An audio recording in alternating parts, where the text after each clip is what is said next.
En fait, l'aviation, c'est un investissement à long terme. Donc, on investit dans une formation qui coûte très cher et derrière aussi, on a de bons salaires, je dirais. Mhm. Et en général, un copie, bon, je parle de manière générale, dans toutes les compagnies en général, un copie euh, dans une compagnie aérienne pourrait gagner presque plus de 3 000 € par mois, disons. Mhm. Mhm. Et donc, pour commencer, et ça dépend aussi des zones. Beaucoup de pilotes vont s'expatrier en Asie.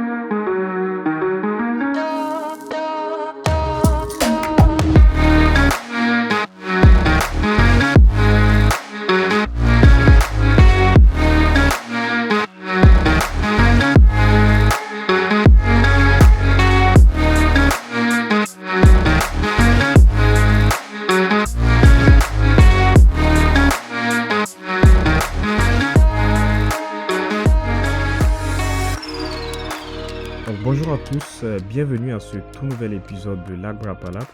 Aujourd'hui, j'ai l'immense plaisir d'accueillir un invité de marque. Il s'agit de Maodo Ndiaye.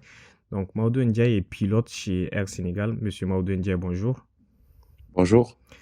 Monsieur Maodo Ndiaye, est-ce que vous pouvez vous présenter à nos auditeurs, s'il vous plaît?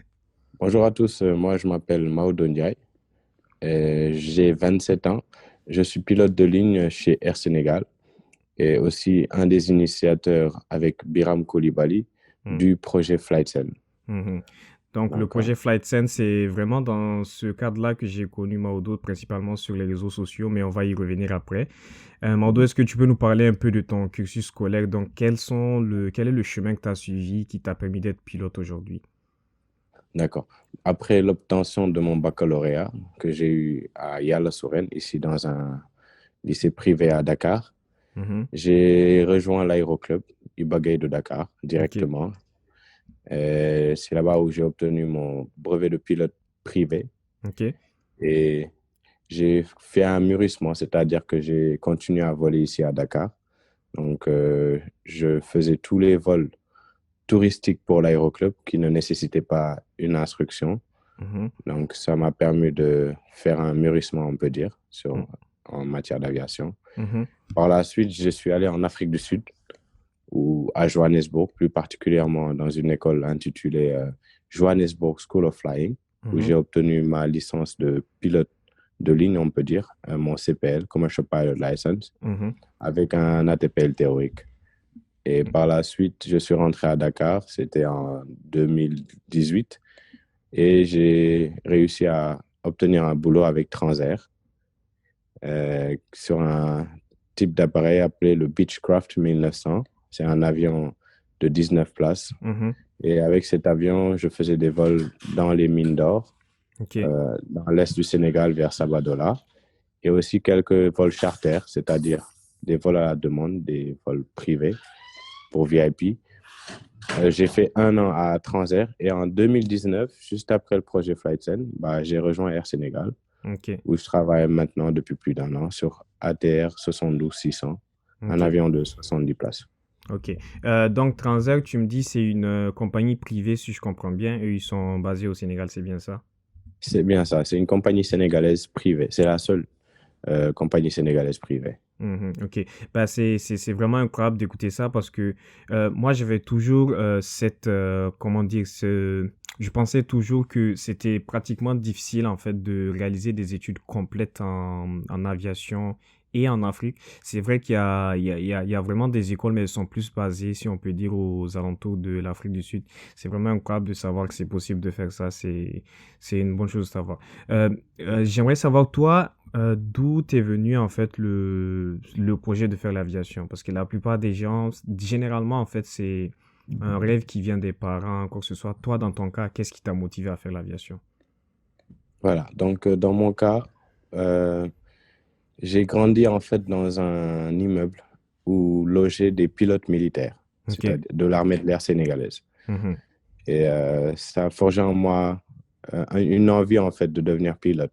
Parce que chaque année, euh, pendant la période de l'été, on allait en colonie de vacances. Donc, pour se rendre en colonie, dans la sous-région, vers Banjul, Bamako, tout ça, Nous étions transportés dans des avions militaires et on avait la chance de rentrer dans le cockpit à tour de rôle. Ok. Chaque enfant pouvait. Et c'est de là que c'est vraiment, l'idée de devenir pilote est venue de là.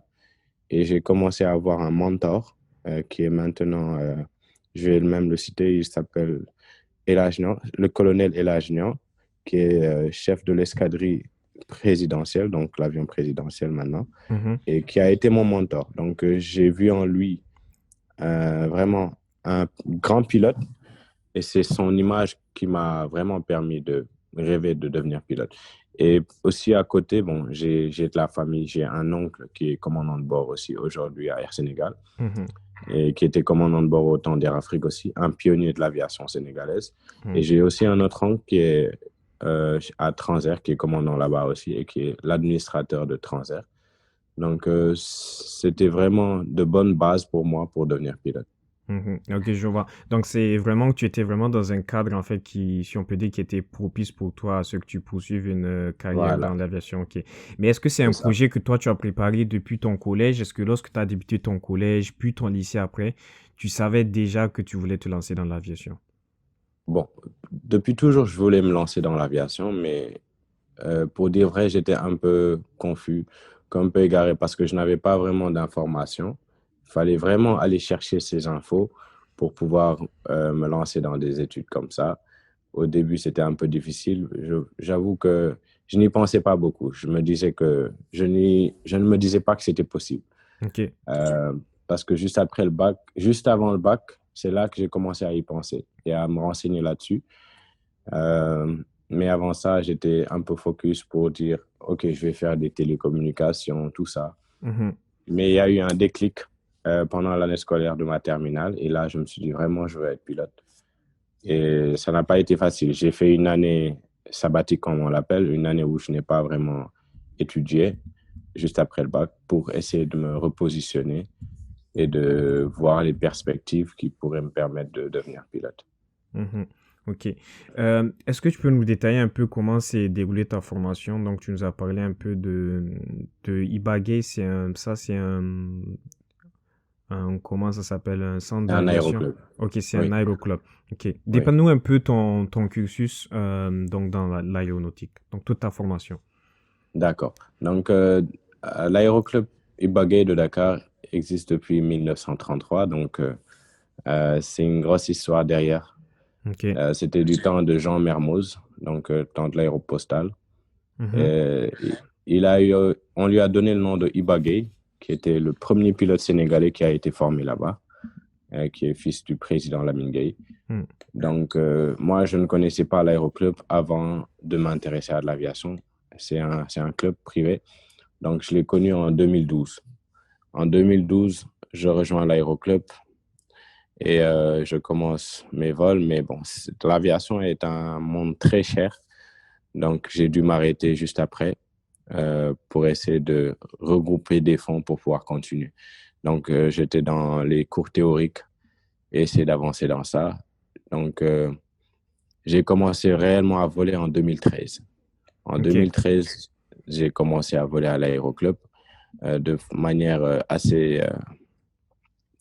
symbolique, on peut dire, parce que ce n'est pas facile vraiment d'investir dans des études Ok. d'aviation. Mhm. C'était vraiment très cher.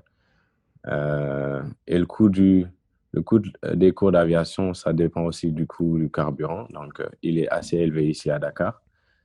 Et donc, ça m'a pris, on peut dire, 2 ans pour Ok. pouvoir terminer mon brevet de pilote privé.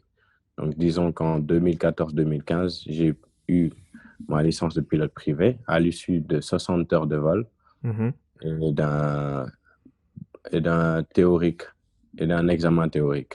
Mhm. Ok, Donc, juste une petite question là pour t'interrompre. Le brevet de pilote privé, donc là, c'est vraiment réglementé par l'aviation sénégalaise en ce moment-là, c'est bien ça? oui, oui, Ok, c'est réglementé par l'ANACIM, c'est notre autorité, l'Agence nationale de l'aviation civile et de la météorologie. ok, ok. Après, tu nous as parlé de Jean Mermoz. Il y a un livre formidable que j'ai pu lire à travers ça. Est-ce que Mhm. l'aéroclub Ibagay, il a été un des précurseurs en fait de cet aéroclub-là, Jean Mermoz? Bien sûr, il fait partie des membres fondateurs de l'Aéroclub. Mhm, Et c'était à son époque, donc à autant de l'aéropostale, comme on dit. mhm, Donc, il fait partie des précurseurs de cet aéroclub. mhm. Formidable pilote, vraiment, Jean Mermoz. Donc Oui. après ça, tu t'es dirigé vers l'Afrique du Sud. Donc là, ben non, en fait, tu as eu ton mûrissement, comme tu as dit. Mhm. Et là, comment ça s'est passé? Donc, après, en fait, en aviation, il faut vraiment les heures de vol. C'est ça qui fait avancer un pilote. Donc, et je devais aussi aller continuer mes études pour devenir pilote professionnel. Mhm, Et pour ce faire, j'avais besoin de beaucoup de fonds.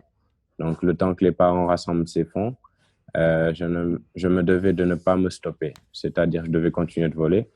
Donc, mon instructeur m'a beaucoup aidé, Monsieur Discassiati, qui est président de l'aéroclub même, qui a été mon instructeur.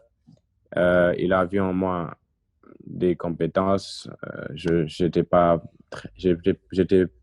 assez bien comme pilote pour être un peu modeste. mhm, Donc, on m'a chargé de faire tous les vols qui ne nécessitent pas une instruction, c'est-à-dire les baptêmes de l'air, les vols touristiques, un touriste qui va aller sur Saint-Louis, tout ça. Et aussi, je gérais un club de simulateurs ok. là-bas. Donc, pour les jeunes, pour les initier à l'aviation et aussi leur apprendre les bases de l'aviation et aussi les intéresser. Donc, j'ai fait plus de 100 heures de vol là-bas, à l'aéroclub. Je les remercie de passage. Et c'est en 2017 que j'ai pu me rendre en Afrique du Sud pour entamer ma formation vraiment de pilote. Parce que Ok. c'est là-bas où vraiment ça a commencé. Parce que juste avec le brevet de pilote privé, on ne peut exercer que dans l'aviation générale. C'est-à-dire, Mhm, on ne peut pas être rémunéré. mhm, C'est un, c'est à usage privé. C'est juste pour pouvoir se déplacer avec son petit avion, par exemple. mhm. Ok. Je voudrais faire un parallèle avec ça parce que c'est un peu similaire ici à ce qu'on a en Amérique. Donc moi, présentement, je suis en Amérique actuellement. Et donc D'accord. ici, avec un PPL, comme ils appellent ça, c'est l'équivalent. C'est comme tu l'as Mhm. dit, on a uniquement le droit en fait de piloter des avions monomoteurs et de C'est jour ça. en plus. Et on n'a pas Ouais. le droit en fait d'être rémunéré pour donc par exemple transporter les passagers. Mais ce qu'on peut C'est faire par ça. exemple, c'est lorsque tu prends un avion qui a deux places, que vous décidez de faire un trajet, bah, vous Mhm. pouvez C'est de par partage. exemple, voilà, exactement. Donc c'est un Ouais. peu Ouais. les mêmes trucs qui se font là-bas. Ouais. C'est la Donc à même la, réglementation, en fait. Exact. Donc, à la fin de ton mûrissement, tu avais 100 heures, plus tes 60 heures, en fait, de ton brevet d'initiation, de brevet de pilote privé. Bon, Donc, c'était 100 heures en moyenne. Bon, je dirais que c'était 90 heures parce qu'au final, en quittant Dakar pour Johannesburg, j'avais 150 heures de vol. OK. Et 150 heures, là, si je me trompe pas, pour le CPL, on demande 225 à peu près, c'est bien ça? Bon, ça dépend des pays. Ça OK. dépend des réglementations, mais l'OACI, la réglementation, c'est 200 heures. OK. Ouais. OK. Donc, en Afrique du Sud, il me fallait 200 heures. OK. Et donc, Mhm. ces 100 et quelques heures que tu avais déjà accumulées à Dakar, ils allaient compter, en fait, dans ta formation. Exactement. Donc, quand je OK. suis allé en Afrique du Sud, j'ai converti ma licence en OK. licence sud-africaine. OK. Donc, ça m'a pris une dizaine d'heures aussi pour pouvoir passer, parce que l'espace aérien n'est pas pareil Mhm. et la réglementation aussi n'est pas pareille. Donc, j'ai repassé des examens théoriques et des vols pour pouvoir obtenir une licence sud-africaine et commencer ma formation de pilote professionnel. Mhm, ok. Et donc, tu peux nous parler un peu de comment ça s'est passé, en quelle année tu t'es retrouvé en Afrique du Sud, donc nous rappeler un peu l'école, comment est-ce que tu as trouvé l'expérience là-bas et tout. Donc, pour en résumé, bon, déjà, mon objectif premier, ce n'était pas d'aller en Afrique du Sud, parce que Ok. mon premier choix, c'était l'Europe ou les États-Unis ou le Mhm, Canada. mhm, Et donc, c'était mon plan A, mais financièrement, ça ne tenait pas. Donc, je devais trouver quelque chose pour remplacer. Et à mon, à ma surprise, j'ai trouvé l'Afrique du Sud, que je ne mhm, connaissais pas très bien et qui a une très grande histoire aéronautique et qui est un pays vraiment développé en aviation. Et j'étais vraiment impressionné et surpris. et où il y a vraiment beaucoup, beaucoup, beaucoup d'écoles et beaucoup de gens en Afrique vont se faire former là-bas. Mhm. Et ils ont très bonnes écoles. Donc, je suis tombé sur Johannesburg School of Flying, qui est vraiment une grande école qui existe depuis très longtemps. Et donc, je me suis inscrit là-bas. J'ai rejoint en mars 2017. Et dès que je suis arrivé, bon, j'ai fait ma conversion, comme je le disais tout de suite. Ça Mhm. m'a pris un mois. Juste après la conversion, donc j'ai commencé ce qu'on appelle un night rating, c'est-à-dire pour voler de nuit, Mhm. tout en ayant un PPL. Donc, c'était du VFR de nuit. Ok. Donc, ça m'a pris aussi un mois. Juste après ça, j'ai commencé ma formation de CPL, Commercial Pilot License. Donc, il y avait beaucoup d'examens à faire, une dizaine théoriques. Donc, c'était la partie la plus difficile, la Mhm. théorie. Et ça m'a pris plus de 8 mois pour finir. Et juste après, donc, j'ai commencé ma formation IFR Ok. et, et j'ai fini mon CPL.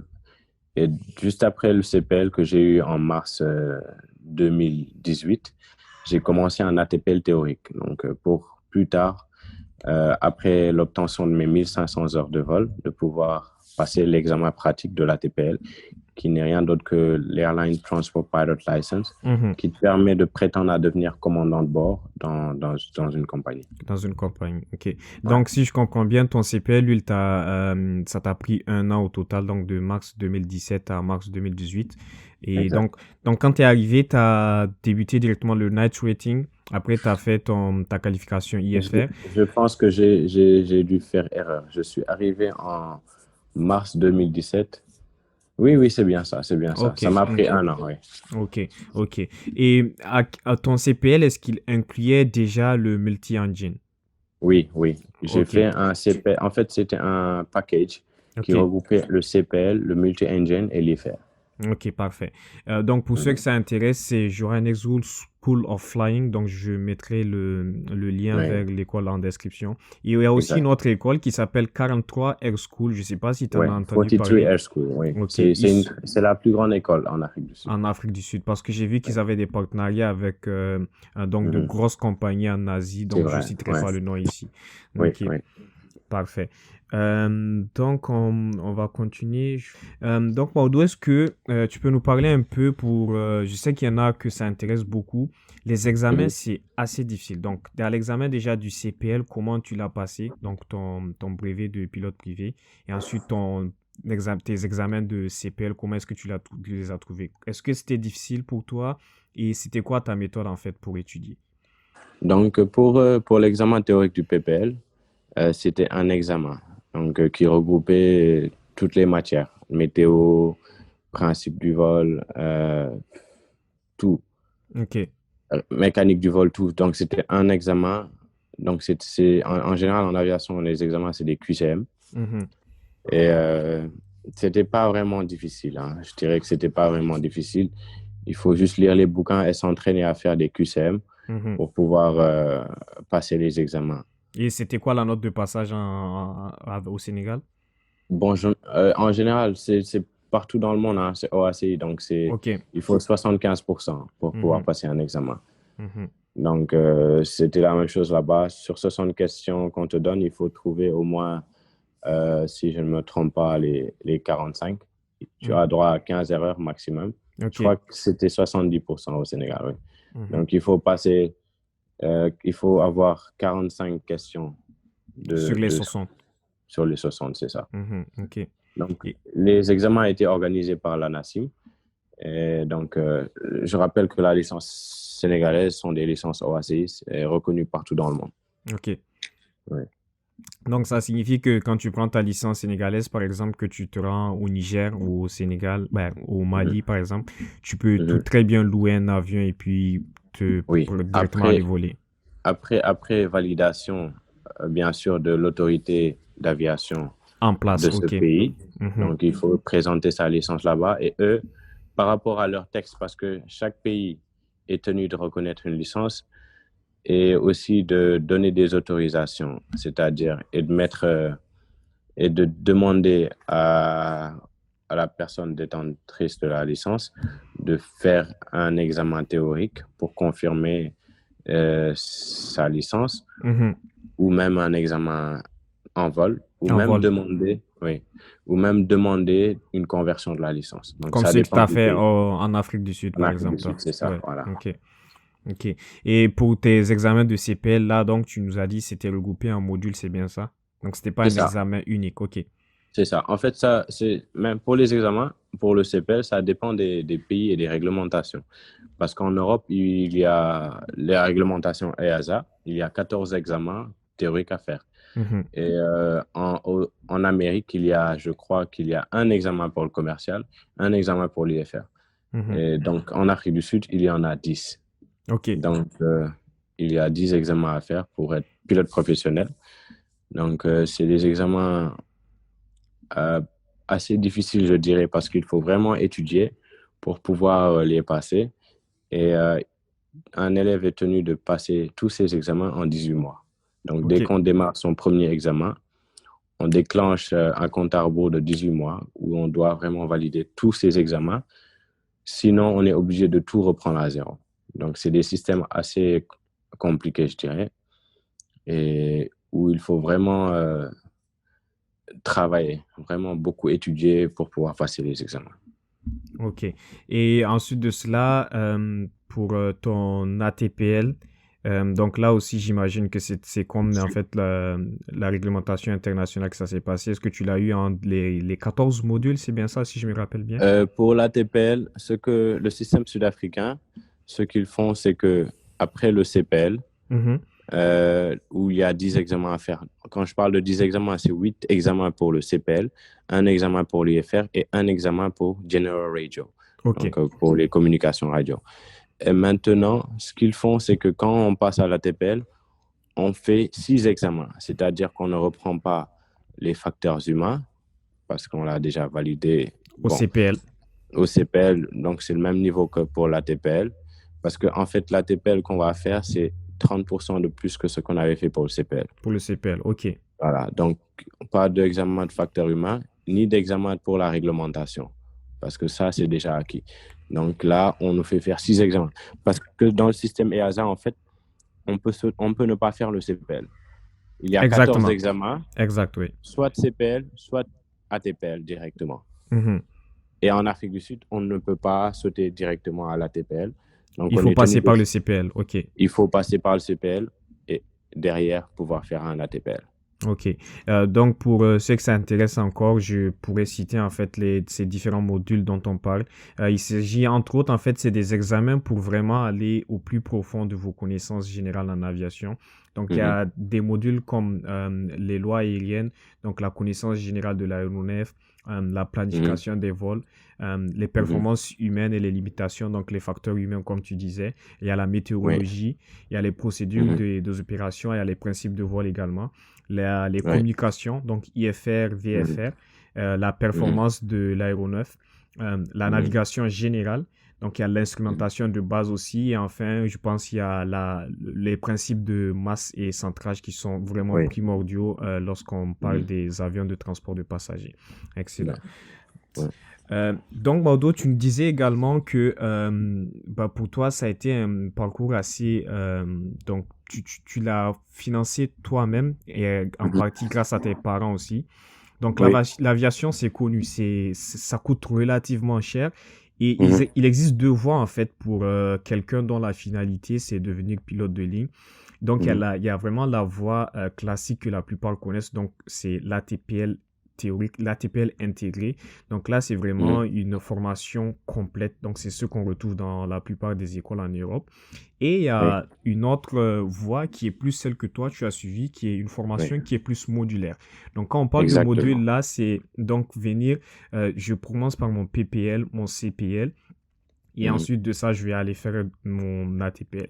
Est-ce que tu peux C'est nous ça. parler à nos auditeurs, donc toi qui as de l'expérience dans ce secteur-là, de ces Mhm. deux parcours, c'est quoi les avantages de l'un, c'est quoi les inconvénients?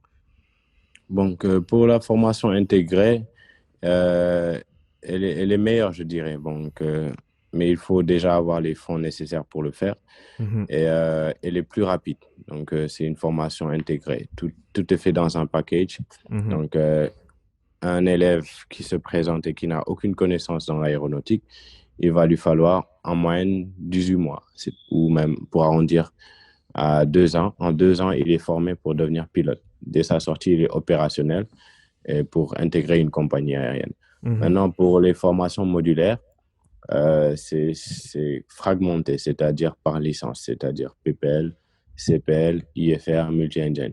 Donc, c'est une formation modulaire donc, qui te permet de pouvoir payer tes études de manière fragmentée, c'est-à-dire dès que tu as le budget pour faire un PPL, tu vas, tu fais ton PPL et tu reviens. Et dès que tu peux faire ton IFR, même chose. Et donc, c'est comme ça que ça se passe. Et au fil des ans, tu peux finir ta formation, mais ça va te prendre plus de temps que quelqu'un qui aurait fait un ATPL intégré. Mhm, mhm. Et tu nous parlais aussi que donc les gens qui finissent un ATPL intégré, eux, ils peuvent directement intégrer certaines compagnies. Est-ce Mhm. qu'ils sortent directement avec les 1500 heures qui sont requises en fait pour pouvoir occuper un poste de commandant, par exemple? Ou est-ce qu'ils sortent vraiment avec donc des heures très basses, mais ils occupent le siège droit? Voilà, donc ils sortent avec le minimum requis en général hein, par l'aviation civile.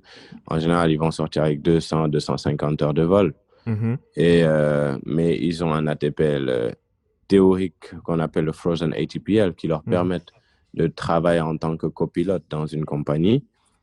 Et maintenant, ça dépend de la compagnie parce que certaines compagnies se fixent un minimum d'heures pour prendre des pilotes. C'est pour ça qu'on a les bush pilots. Il y a certains qui vont aller être instructeurs pour atteindre les 1500 heures ou le minimum requis par la dite compagnie. mhm, Donc, ça dépend aussi des zones et des pays. Par exemple, un pays comme le Sénégal, où l'aviation n'est pas vraiment développée, où on n'a pas assez de pilotes. Donc, ici, on ne sera pas vraiment dans ces restrictions parce qu'on a besoin de pilotes, on a besoin de beaucoup de pilotes. Donc, des pays, moi, j'ai eu l'expérience d'être en Afrique du Sud. Je peux vous dire qu'il y a des pilotes qui ont plus de 1500, même 2000 heures de vol et qui n'ont pas toujours dans un une boulot de compagnie pilote aérienne. de ligne. Ouais, ils Ok, sont toujours instructeurs ou ils sont pilotes dans des petites compagnies privées, le temps ok. d'avoir encore plus d'expérience parce que là-bas, il y a beaucoup de pilotes. Donc voilà. Ok, ok, parfait. Donc ça, c'est bon à savoir. Donc je pense que pour la plupart de ceux qui nous écoutent, tu serais d'accord avec moi pour dire que et tu l'as si bien dit également, le parcours modulaire, c'est vraiment celui qui offre le meilleur ratio en fait en termes de ce que tu reçois et puis le montant d'argent que tu es prêt à débourser.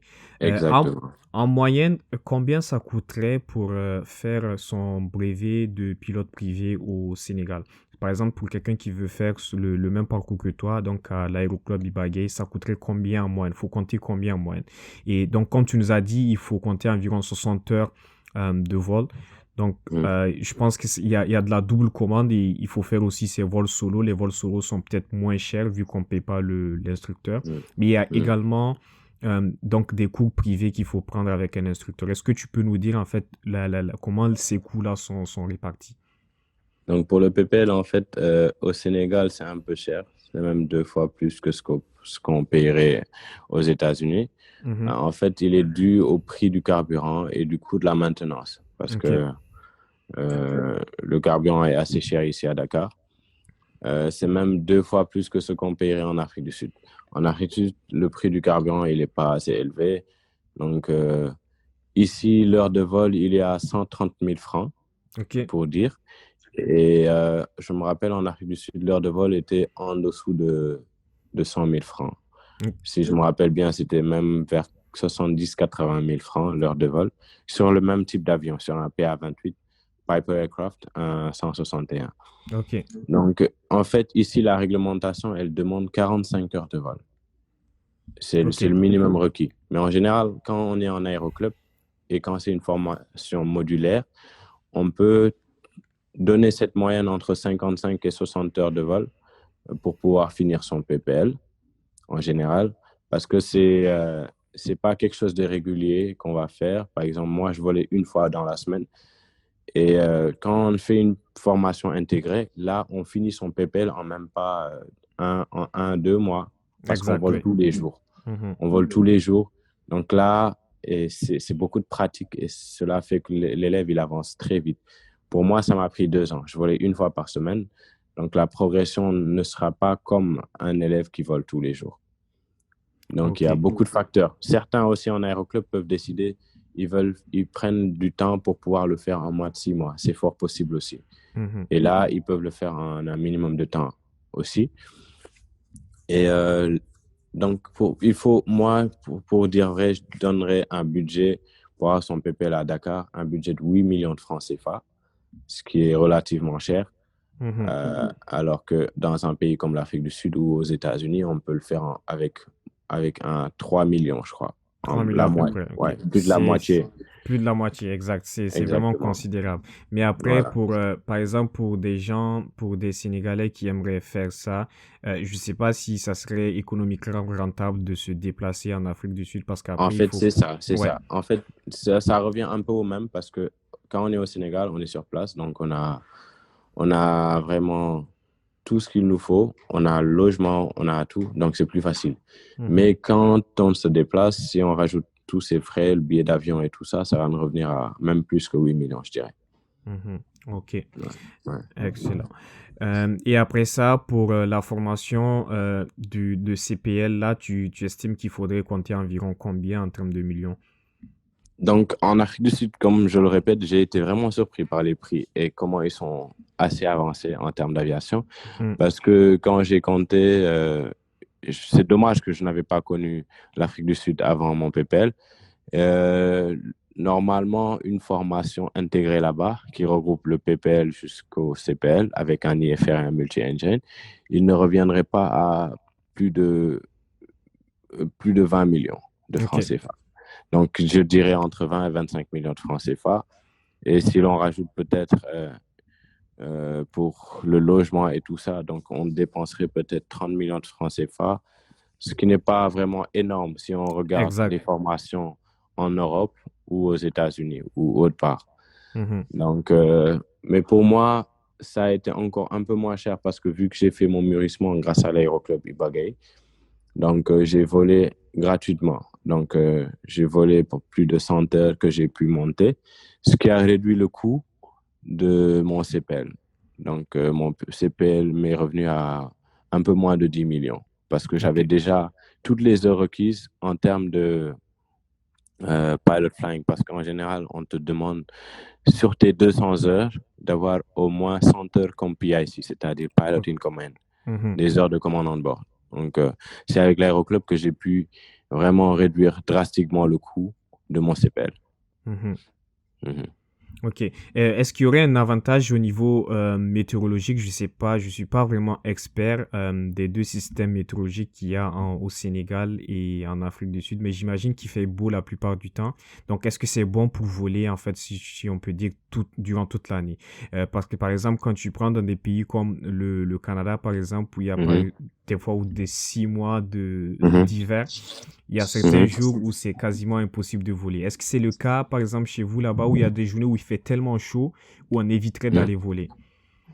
Donc, au Sénégal, ça va. On peut voler vraiment toute l'année. Juste peut-être pendant 2 mois, on est vraiment pendant l'été là, où il y a des orages assez violents, où on ne peut pas vraiment voler. Hmm. Mais par contre, en Afrique du Sud, très fréquemment pendant l'été, donc en Afrique du Sud, c'est dans l'hémisphère sud, les saisons sont inversées. Donc l'été, c'est pendant les mois de décembre jusqu'à janvier, février. Mhm.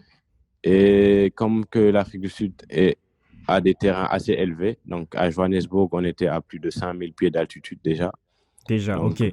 donc pendant l'été, avec la chaleur, parfois, c'était pas possible de voler. Donc, Exact. avec l'altitude densité qui était assez élevée, les performances des avions étaient très faibles. Donc, un grand risque pour, pour, euh, pour, pour les avions Hmm. et aussi parfois des orages assez violents aussi. Donc, mais l'été aussi ne durait pas très longtemps. Donc, pendant toute l'année aussi là-bas, il est possible de voler. Ok. Mhm. Ok, parfait. Maudo, actuellement, comme je l'ai dit, tu voles pour Air Sénégal. Donc, tu nous as dit Mhm. que tu volais sur ATR 600. Est-ce que tu peux nous parler de cette formidable machine? Comment est-ce que tu la trouves? Comment est-ce que tu juges ton travail actuellement? D'accord. Donc, je vole plus précisément sur ATR 72-600. Donc, c'est un avion bimoteur. C'est une turbine, en fait, Mhm, et de 70 places aménagées qui monte maximum à une altitude de 25 000 pieds. Donc, ATR, ça veut dire avion de transport régional. ok. Donc, chez Air Sénégal, on l'exploite pour faire des lignes. Au début, on avait commencé, c'était beaucoup plus pour relier Ziguinchor. Donc, dans le sud du Sénégal, c'est 40 minutes de vol. Et on l'utilise aussi pour faire des vols sur Bissau, Banjul, Praia, Nouakchott. Mhm, Donc, ok. c'est un avion qui consomme pas beaucoup de carburant. Vraiment, il fait gagner beaucoup d'argent aux compagnies. Donc, ça réduit les coûts. Et c'est un avion qui fait des décollages courts et des atterrissages courts. Donc, c'est une très belle machine.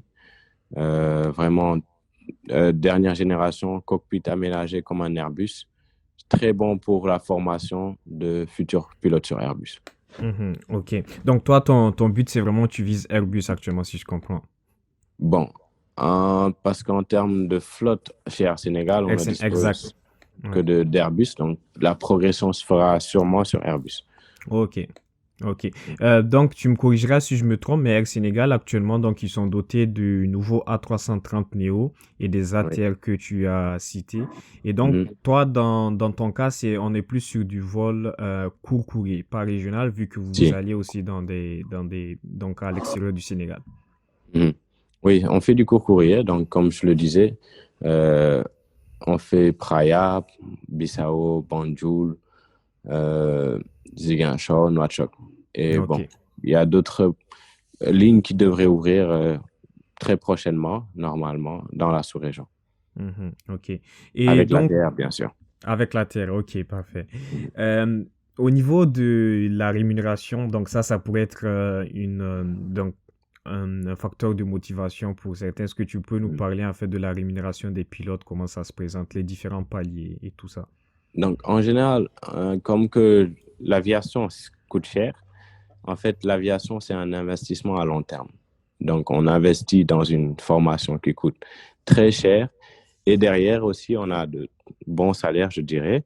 Mhm, Et, en général, un copie, bon, je parle de manière générale, dans toutes les compagnies en général, un copie euh, dans une compagnie aérienne pourrait gagner presque plus de 3 000 € par mois, disons. mm, mhm, Et donc, pour commencer, et ça dépend aussi des zones. Beaucoup de pilotes vont s'expatrier en Asie, où vraiment il y a une très forte population. Donc, qui dit très forte population dit beaucoup, beaucoup, beaucoup de transport. Donc, là-bas, le transport aérien requiert beaucoup de pilotes. Donc, beaucoup de pilotes sont là-bas. Et là-bas, il y a très bons salaires aussi. Et donc, je dirais qu'un pilote peut tourner autour de 3 000 € ou même un peu plus. Et en passant commandant aussi, il peut avoir même 8 000 € comme commandant ou un peu plus. Donc, ça dépend vraiment de la compagnie, ça dépend de la zone et de beaucoup d'autres choses aussi. mhm. Mais Mm. c'est un investissement à long terme. Non, il Au faut début, vraiment on le voir à peut, long terme. voilà, voilà, c'est à long terme. En fait, au début, on peut ne pas avoir un très, très bon salaire euh, parce qu'on recherche de l'expérience, mais en mûrissant, après, voilà, quoi, on va vraiment, on va vraiment voir son investissement. Je peux dire ça comme ça. Mhm. Ouais. Et donc, peut-être toi qui es dans le secteur, est-ce que tu pourrais nous dire, je ne sais pas si tu as les chiffres, mais disons, donc je te donne un tout petit exemple, tu nous diras combien peut gagner, par exemple, Mhm. un commandant de bord sur donc 787, une très très belle machine également, et qui va faire du long courrier, donc de l'intercontinental. Bon, exactement le prix, je ne Une pourrais moyenne pas le peut-être. dire. Ouais. Bon, en moyenne, bon, il y a des pilotes qui sont payés 10 000 €. Il y en a d'autres qui y auront 15 000 peut-être ou plus. C'est-à-dire, c'est ce que je dis. En fait, ça dépend de la compagnie. Mhm. Ça dépend de la zone et aussi Aussi. de beaucoup d'autres facteurs. Mhm. Mais en général, voilà, en moyenne, en commandant, peut gagner plus de 8 000 € par mois. Par mois, ok. Ouais, Donc, il y a beaucoup de facteurs qui entrent en fait en compte dans le c'est ça. calcul en fait de son salaire en ce moment-là. Donc, Oui, la oui, c'est ça. machine, la Mhm, destination, etc. Ok. c'est ça. Euh, il y a un facteur, bah, je dirais pas un facteur, mais la seniorité en aviation. Est-ce que vous avez cet aspect-là et Air Sénégal? J'imagine qu'il y a ça partout. Est-ce que tu peux nous en Mhm. parler et pourquoi c'est important? Donc, la seniorité, c'est l'ancienneté des personnels navigants surtout. Donc, ça permet d'établir je ne parlerai pas vraiment de hiérarchie, mais c'est très important parce que quand on change de compagnie, euh, on est nouveau dans la compagnie. Donc, Mhm, il y a beaucoup d'aspects. Il y a l'aspect sécurité, il y a beaucoup d'aspects en fait. Par exemple, pour juste donner un exemple, dans une compagnie, quand on est nouveau dans la compagnie, donc, et on vient de l'intégrer, là, on est considéré comme nouveau. Donc, mhm, plus on reste dans cette compagnie et on gagne de l'ancienneté. Et les autres pilotes qui vont venir derrière nous, même s'ils ont plus d'expérience, nous, on est le pilote qui a fait plus d'années dans la compagnie. dans la compagnie. Voilà, il est considéré comme un senior, on peut dire. Dans la compagnie, exact. Et Donc, donc, en par termes exemple, de progrès, c'est surtout oui. en termes de progression. Par exemple, un pilote qui vient de signer dans une compagnie et un autre pilote qui vient signer derrière, bah, avant de faire progresser, en termes de progression, on va regarder l'ancienneté, en fait. Mhm, Ça joue beaucoup. mhm. Et Donc, par même exemple, peut-être ouais. parfois. Oui, oui.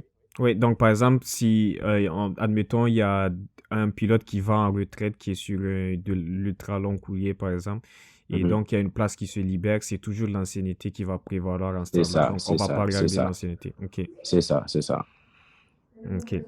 Euh, donc, au-delà, en fait, de l'aspect technique, en fait, aussi de donc, comment il faut savoir faire voler les avions, il y a tout un aspect légal en aviation. Est-ce que tu peux nous en parler aussi? Donc, c'est vraiment, si je me rappelle bien, c'est aussi un des modules, excuse-moi, qui est important aussi dans l'ATPL, qui c'est la loi et les régulations. Est-ce que tu peux nous en Mhm. parler et en quoi c'est vraiment primordial et important à prendre en compte? Oui, donc la réglementation est très importante euh, en aviation. Donc, c'est comme le code de la route, je dirais.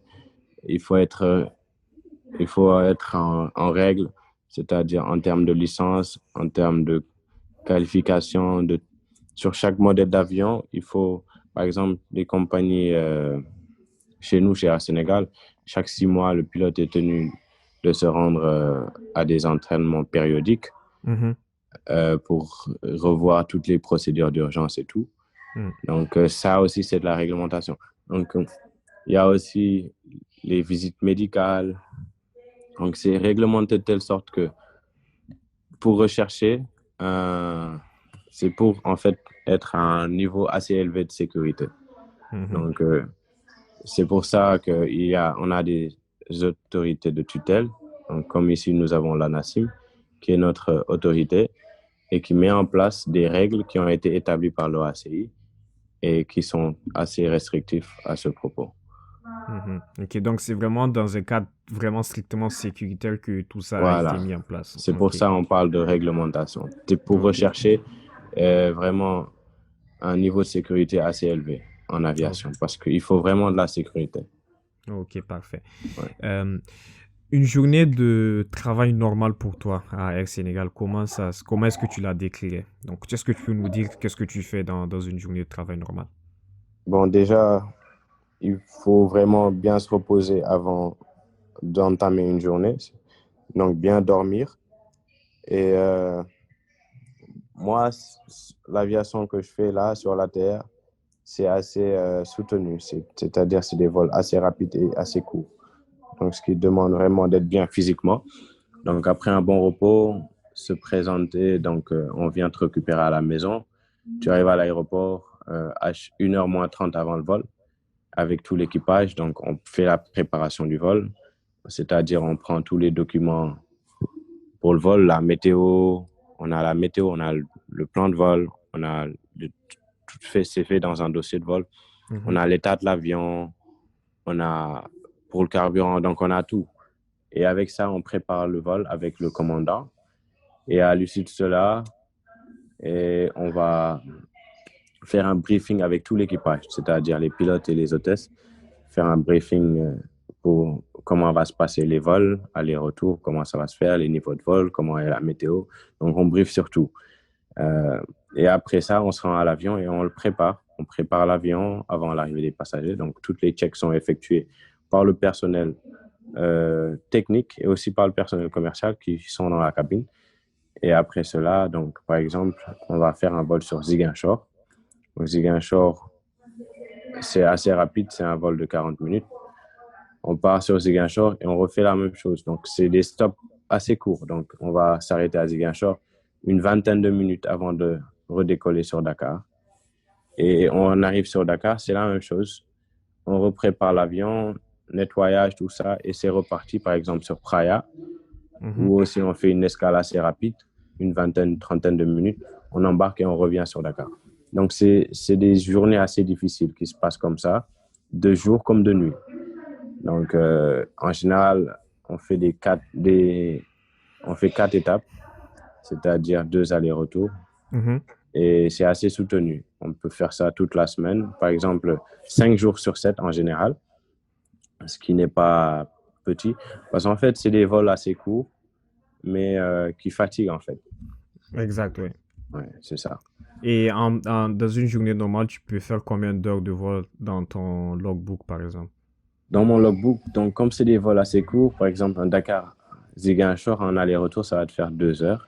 Un aller-retour sur Praia, ça va te faire entre 3h30 et 4 heures. Donc, tu peux finir la journée avec 6 heures de vol, par exemple. Ok, parfait.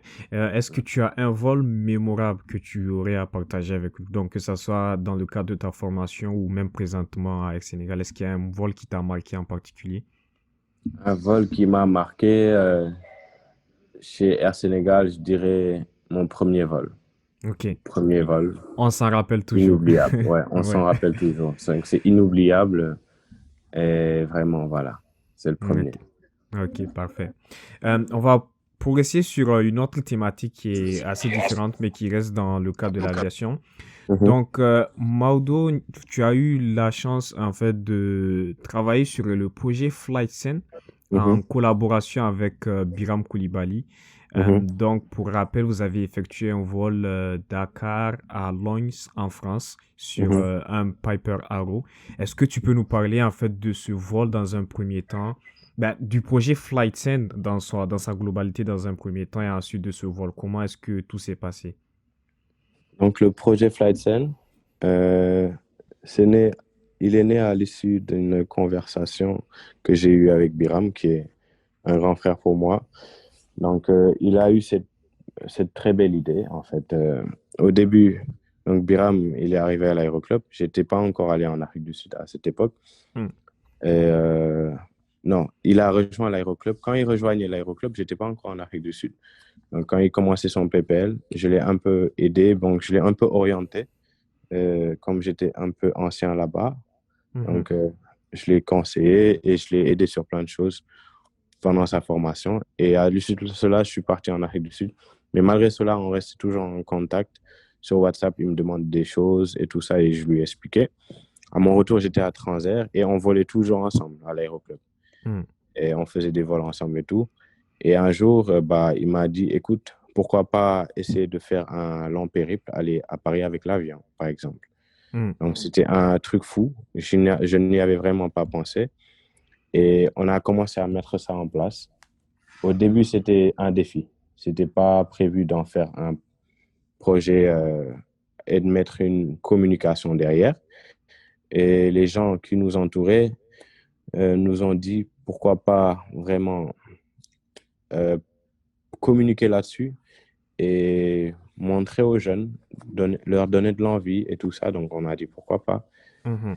Et on s'est mis sur la table et on a essayé de travailler sur un plan de communication qui pourrait vraiment donner, vendre du rêve, en fait, aux Sénégalais, particulièrement aux jeunes qui aspirent devenir pilote ou qui pourraient vraiment euh, être intéressés Mhm. à travers ce projet, qui pourraient Mhm. trouver goût à l'aviation. Donc, on a mis ça en place, c'était en 2019, au début de l'année, et ça a été lancé officiellement. Et on est parti donc en juin. C'était pas vraiment facile de le réaliser. C'est facile de penser à un projet, mais le réaliser n'est pas C'est une facile, autre surtout chose. ici Ouais. en Afrique. Voilà, Mm. c'est une barrière qu'on a. Mais on s'est dit qu'on irait, quoi qu'il en coûte. Donc, c'est ce qu'on a fait. Et donc, on a pris notre départ à Dakar. Donc, après des mois de préparation et à la recherche de sponsors et tout, ça n'a pas du tout été facile. Et on en a souffert, mais on remercie le bon Dieu, il nous a permis de réaliser ce projet.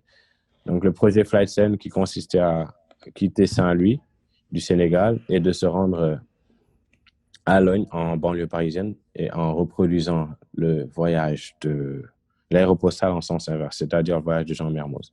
Mhm. On a quitté Saint-Louis et notre première destination, c'était la Mauritanie, c'était Nouadhibou. Donc, après Nouadhibou, ça a été au Maroc, Dakhla, dans le désert, dans l'ouest. Dakhla, après Laayoune. Après Laayoune, on a rejoint Essaouira, toujours sur la côte marocaine dans l'ouest. Mhm. Et de Essaouira, on a rejoint Fès, donc la fameuse ville de Fès. Et après Fès, on a quitté le Maroc pour se rendre en Espagne, où on a atterri à Granada. Donc, ça commençait vraiment, on se rapprochait vraiment davantage de notre objectif. Et Mhm. de Granada, nous sommes allés euh, vers Alicante, dans une ville qu'on appelle Mutxamiel, si je ne me trompe pas. Et de là-bas, on est allé à Barcelone. Et après de Barcelone, Toulouse, Châteauroux, et on est arrivé sur Paris. Sur Donc, Paris. OK. c'était pas vraiment facile. Hein. C'était pas vraiment facile parce que c'était l'inconnu. On se lançait dans quelque chose qu'on n'avait jamais fait. C'était un défi, mais on l'a vraiment réussi. Ouais. Mhm. OK. Et combien de temps ça vous a pris pour faire ce parcours-là dans son entièreté? Donc, ça nous a pris à peu près 3 semaines parce qu'on a commencé la première étape, c'est-à-dire de Saint-Louis, excusez-moi, à Logne, ça nous a pris à peu près une semaine. OK. C'est-à-dire 6 jours pour être plus précis, mais on a eu des pauses, c'est-à-dire qu'on était obligé de se reposer un peu. Par exemple, on a dormi à Laayoune. Le premier jour, on est arrivé jusqu'à Laayoune. Le deuxième jusqu'à Fès. À Fès, on a passé 2 nuits là-bas. Mhm. Et de Fès, on est allé jusqu'à Barcelone. OK. Et on est resté une nuit là-bas. Et de Barcelone, on est allé à Toulouse. On est resté une nuit là-bas. Et on est arrivé à Paris le lendemain. Donc, ce qui nous a fait 6 à 7 jours. Et on est rentré sur Dakar, en fait, pour se reposer pendant une semaine. OK. Donc, vous n'êtes pas resté à Paris, vous êtes revenu à Dakar donc par vol commercial, c'est ça? Exactement. On est revenu OK. avec Air Sénégal et on s'est reposé pendant une semaine. Et Après, ensuite, on est reparti prendre l'avion et le pour le ramener. ramener. Et en le ramenant, on a fait 4 jours. Donc, OK. on ne s'est pas vraiment reposé. Oui. OK. Donc, toujours dans le même circuit, donc les mêmes aéroports que vous avez parcouru à Non, l'aller, bon, c'est ce que au vous avez retour, changé. on a un peu changé à cause des conditions météo. Il y avait des orages dans le sud de la France. Donc, on a été obligé de dévier et d'aller vers Lyon et Montpellier. Donc, OK. voilà. OK. OK, parfait. Mhm. Parce que j'allais poser aussi des questions par rapport à ça. Je me demandais au Mhm. niveau de la précision, en fait, de la planification que vous avez faite, Mhm. surtout avec la météo, en fait, qui est le Oui, plus important à prendre en compte. Parce que j'imagine c'est que ça. vous traversez plusieurs systèmes qui sont complètement différents. Parce Mhm. que vous quittez un système qui est assez chaud pour vous rendre dans un système qui est humide. C'est Donc, ça. j'imagine que ça a été beaucoup, beaucoup, beaucoup de travail. Euh, Mhm. Parfait. Maodo, il y a également un autre vol sur lequel il y a eu beaucoup de communication Mhm. et j'imagine que probablement à cause de la pandémie liée au coronavirus qui sévit actuellement dans le monde, je ne sais Oui. pas si vous l'avez annulé ou juste repoussé, mais parle-nous Mhm. de ce vol Dakar-New York. Je suis vraiment, vraiment surpris, je te dirais, lorsque je l'ai vu parce que je me disais que c'était impossible littéralement de Mhm. prendre un Piper pour Mhm. faire pour traverser l'océan. Donc, dis-nous un peu comment vous planifiez de faire ça. Donc voilà, donc après le Saint-Louis Run qu'on a fait et qu'on a bien réalisé, fallait pas s'en arrêter là. Fallait Mhm. penser à faire d'autres initiatives de ce genre. Et c'est ce qui nous a amené à nous dire, écoute, on va se lancer un autre défi encore plus fou avec Biram. Donc Biram m'a dit, écoute, cette fois-ci, on va à New York. Je lui ai dit, wow, pourquoi pas? Parce que moi, je le suis toujours. J'essaie d'être fou comme lui. Et donc, on a dit, OK, on planifie, on va à New York. Et donc, le projet a été lancé. Et même, on avait commencé à communiquer là-dessus et à rechercher des sponsors. Mhm. Et malheureusement, on a eu l'épidémie du Covid qui est arrivée. Et on a dû repousser, en fait. Donc, c'est un projet qui est toujours en cours. Euh, on y travaille toujours. C'est juste mis en pause et on attend que les choses reviennent un peu à la normale. Donc, on voit plutôt le projet Dakar-New York dans les horizons 2021, pendant l'été, Mhm. Inch'Allah. Mais c'était un projet qui a bien été réfléchi, donc qui est vraiment possible à faire, mais très difficile. Donc, en fait, il ne s'agit pas d'une traversée directe de l'Atlantique, directement vers New York, mais plutôt de remonter vers, vers le nord, c'est-à-dire comme on avait fait au début, c'est-à-dire en passant par la Mauritanie, le Maroc, l'Espagne, la France. Et là, ce serait de passer par l'Angleterre, les îles Féroé, Mhm. euh, et de passer Donc, vous aussi allez par... longer en fait les côtes des pays sur C'est les ça, différents continents. Ok. c'est ça. Et mais arrivé en Europe là, donc vous planifiez de faire une traversée du pôle Nord, si je comprends. En fait, c'est ça. En fait, on va traverser, ce sera une traversée de l'Atlantique, mais un peu spéciale parce il y a beaucoup d'îles sur ce côté de l'Atlantique. Comme j'ai parlé des îles Féroé, il y a aussi Mhm. l'Islande et le Groenland, et ensuite le Canada.